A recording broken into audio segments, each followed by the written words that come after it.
Good morning, friends. Again, we meet in the special class. We have learned two poems.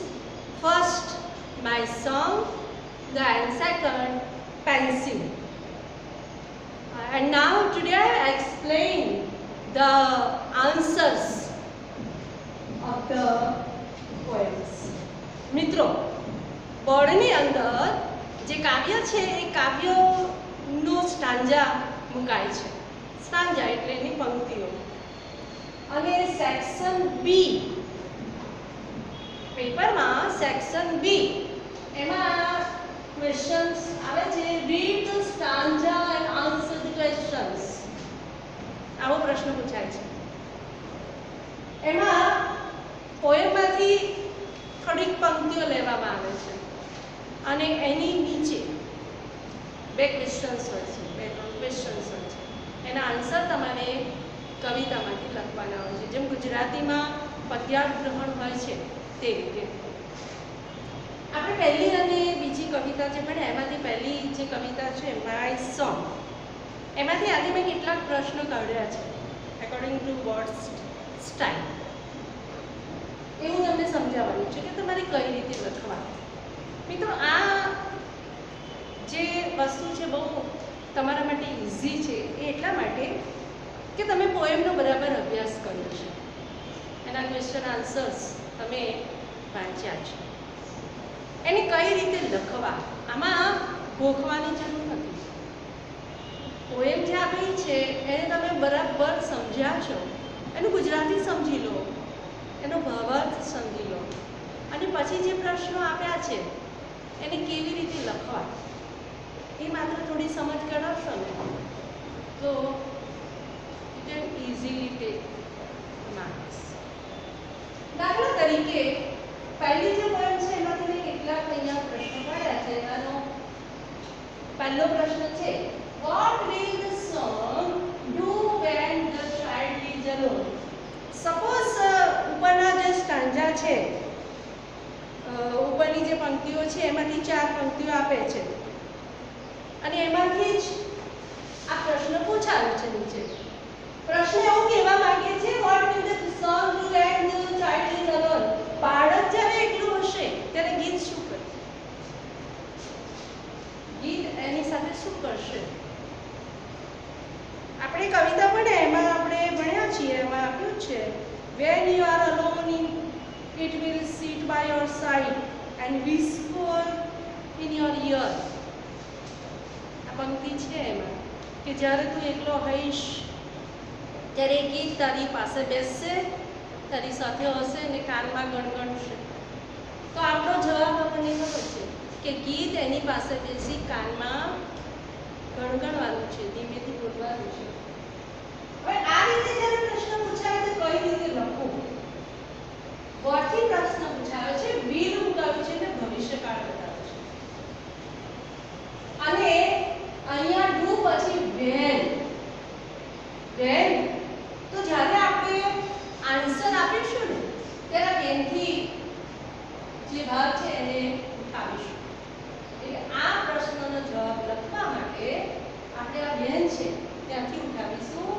When the child is alone, when the child is alone. હવે આપણું ક્રિયાપદ છે will, એના પછી the song એ આપણો subject છે. ક્રિયાપદ પછીનો જે આપણો કરતા હોય છે એ મૂકવાનો, એટલે અહીંયા મૂકીશું the song. હવે ક્રિયાપદ પૂછાયું છે will, જો ક્રિયાપદ will પૂછાયું હોય તો will લખવું પડે, એટલે આપણે લખીશું will. હવે આપણો આન્સર લખવાનો છે, શું કરશે? તો આપણને ખબર છે sit by the child side. અહીંયા એવું લખ્યું છે sit by your side. your side એટલે તારી. અહીંયા આપણે તારી નહીં પણ તેની, બાળકની કહેવાની છે. એટલે તારીની જગ્યાએ તેની કહેવું છે એટલે child side અથવા his side એ પણ ચાલે. will sit by the child side and અને શું કરવાનું છે? whisper, ગણગણે છે. whisper in its ear. આ છે તમારો આન્સર. પંક્તિઓમાંથી જવાબ શોધીને કેવી રીતે લખો. થોડુંક વિચારો તો બહુ ઇઝી છે. તમને તમે બેઠી પંક્તિ મૂકી દેશો ને તો તમને માર્ક્સ નહીં મળે, પણ તમારે આ રીતે સ્ટેપને થોડુંક સમજવું પડે. આ આપણો આન્સર કરો. હવે બીજો ક્વેશ્ચન છે, what will the song do when the child is in a crowd? આપણ ભવિષ્યકાળમાં પૂછાય કે બાળક જ્યારે ટોળામાં હશે ત્યારે ગીત શું કરશે. એકલો હશે ત્યારે આપણને ખબર પડી, પણ ટોળામાં હશે ત્યારે ગીત શું કરશે. તો એનો પણ આન્સર અહીંયા આપ્યો છે. when you are in the crowd it will fancy you about with aloofness. આમાં તમારો આન્સર છે કે બાળક જ્યારે ટોળામાં હશે ત્યારે શું કરશે. તો અહીંયા પણ ભવિષ્યકાળમાં પ્રશ્ન પૂછાયો છે, when થી પૂછાયો છે. when પછીનું સેન્ટેન્સ આપણે પહેલા સ્ટાર્ટ કરીશું. when the child is in a crowd.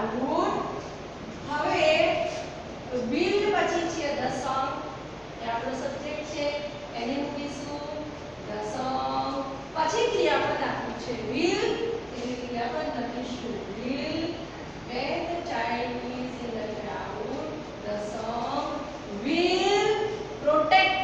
A will ઉપર નહીં કરું છું, જો મારાથી મિસ થઈ ગયું છે. will protect the child. Protect કરવું એટલે રક્ષણ કરવું. અહીંયા આપ્યું છે ને કે fancy you about with aloofness, એકલતાથી તારું રક્ષણ કરશે. અહીંયા fancy જગ્યાએ પ્રોટેક્ટ શબ્દ વાપર્યો છે. પ્રોટેક્ટ એટલે રક્ષણ. એટલે આ રીતે સ્ટાન્જામાંથી આવા કોઈ પણ એક પ્રશ્ન પૂછાવાની શક્યતા છે. Again, what does the song give to the child? ગીત બાળકને શું આપે છે. ગીત બાળકને શું આપે છે તો એ પણ અહીંયા છે. જો એ પછીનો જે સ્ટાન્જાની પહેલી લીટી છે એમાં છે, my song will be like a pair of wings to your dreams. આપણે સમજાવીશું કવિતામાં કે મારું ગીત તને તારા સ્વપ્નની પાંખો આપશે. વિંગ્સ એટલે પાંખો. વર્ડથી પ્રશ્ન પૂછાયો છે, ડસ છે. ડસ છે એટલે વર્તમાન કાળ છે. વર્તમાન કાળ છે એટલે જે ક્રિયાપદ આપણે વાપરીશું. જો ડસ આપ્યું હોય તો ક્રિયાપદની પાછળ એસ કે એસ થાય. ડસ પછી આપણો જે સબ્જેક્ટ છે તે ધ સોંગ. પહેલી વાત છે ગીતની. ધ સોંગ, હવે ગીત છે. આ ડસ આપણે કાઢી નાખીએ તો ગીવનું થઈ જાય ગીવ્સ. જો ડુ હોય તો કોઈ ચેન્જ નહીં થાય. ડસ હોય તો એસ કે એસ લાગે. જો ડીડ હોય તો ભૂતકાળ થાય. અધરવાઇઝ અહીંયા ડીડ હોય તો આપણે ગેવ કર્યું હોય. અહીંયા ડસ છે એટલે આપણે કરીશું ગીવ્સ. ધ સોંગ ગીવ્સ શું આપે છે? A pair of wings to the child. બાળકને પાંખની જોડ આપે છે. A pair of wings to the child શેના માટે આપે છે? એના સ્વપ્ન માટે. ચાઇલ્ડ ડ્રીમ્સ, એના સ્વપ્ન. એન્ડ ગાઈડ, અને એને માર્ગદર્શન આપવા માટે. Guide it when it is in trouble. જ્યારે મુશ્કેલીમાં હશે. in trouble એટલે મુશ્કેલીમાં. it is in trouble, તે મુશ્કેલીમાં જ્યારે હોય ત્યારે એ ગીત છે, એ ગીત એને માર્ગદર્શન અને એના માટે પાંખની જોડ આપે. પાંખોથી ઉડી શકાય એટલે એ પણ પોતાની મુશ્કેલીઓને દૂર કરી શકે, એમાંથી બહાર નીકળી શકે. એટલે આ રીતે પ્રશ્નો પૂછાય છે. બીજી પણ એક મેથડ છે. આવા તો પ્રશ્નો પૂછાય છે, પણ એકાદ પ્રશ્ન આ રીતનો પણ હોય છે કે તમને સાંજે આપ્યો હોય અને પછી એમાંથી સિમિલર મિનિંગ શોધો, ઓપોઝિટ મિનિંગ શોધો. અને એના માટે મેં તમને ખાસ કહ્યું હતું, જ્યારે કવિતા કમ્પ્લીટ કરી ત્યારે મેં કહ્યું છે, વિડીયોમાં જોજો, કે તમારે ગ્લોસરીનો નિયમિત અભ્યાસ કરવાનો છે. ગ્લોસરીનો અભ્યાસ કરશો ને તો આ જે એક પ્રશ્ન પૂછાય છે સ્ટાન્જામાંથી સિમિલર મિનિંગ એ તમને ચોક્કસ આવડશે. કઈ રીતે પૂછાય છે? તો આ રીતે પૂછાય છે. What is the synonyms of the word vision? Synonyms એટલે સમાનાર્થી, સિમિલર. અહીંયા synonyms શબ્દ વાપર્યો છે. vision શબ્દનો સિમિલર અર્થ કયો છે? એટલે અહીંયા જે હોય છે એના કરતાં જુદો આપે છે અને તમારે જે હોય છે એને શોધવાનો છે અંદરથી. એટલે એ આપણા જે સ્ટાન્જા છે જેમાંથી જે પ્રશ્ન તમને પૂછે ને એ સ્ટાન્જામાં આપેલો હશે. એટલે તમારે ખાસ એ શબ્દોના જે મેં તમને કહ્યું હતું કે પેન્સિલ લઈને અંડરલાઈન કરીને આખી એની યાદી બનાવવાની વર્ડ ટુ વર્ડ. પહેલાં ગુજરાતી સમજો અને પછી એનું ઇંગ્લિશ.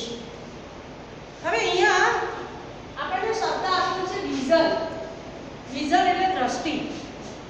તો આમાં કયો શબ્દ છે? સાઇટ શબ્દ છે. કયો શબ્દ છે? સાઇટ. સાઇટ એટલે દ્રષ્ટિ. તો વિઝન શબ્દ બહારનો મૂક્યો છે. તમારે શોધવાનો છે સાઇટ. તમે પેન્સિલ લઈને જોજો, કવિતાની પંક્તિઓ જોજો, તમને કયા સ્ટાન્જામાં મળે છે જોજો, એની નીચે અંડરલાઈન કરજો.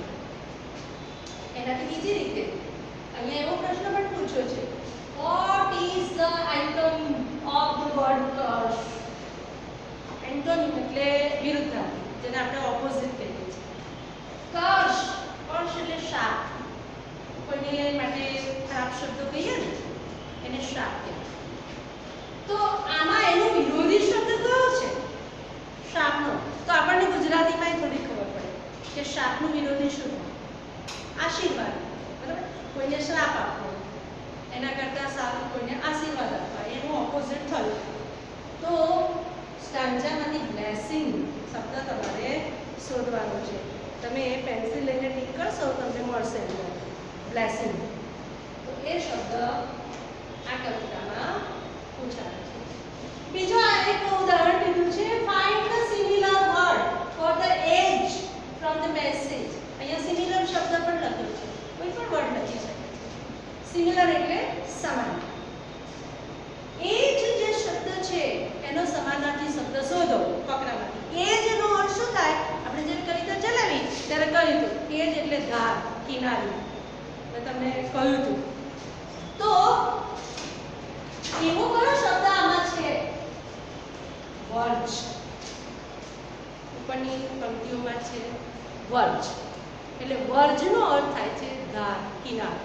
એટલે તમે આના માટે તમારે આ સિમિલર મિનિંગ પણ જોવા પડશે. એટલે શબ્દોની ખાસ તમારે થોડીક એક્સરસાઇઝ કરવી પડશે, જેથી કરીને આ એક માર્ક આપણે ઇઝીલી મેળવી શકીએ. આ બહુ ઇઝી પાર્ટ છે, થોડીક જ મહેનત કરવાની છે, થોડું ધ્યાન રાખીને સમજીને ઓળખીને નહીં. ઓકે, આઈ હોપ તમને બધાને સમજણ પડી હશે. આ પોએમ 1 માંથી મેં કેટલાક સિલેક્ટ કર્યા હતા. હવે પોએમ 2 ના પણ હું તમને સમજાવું છું. ઓકે.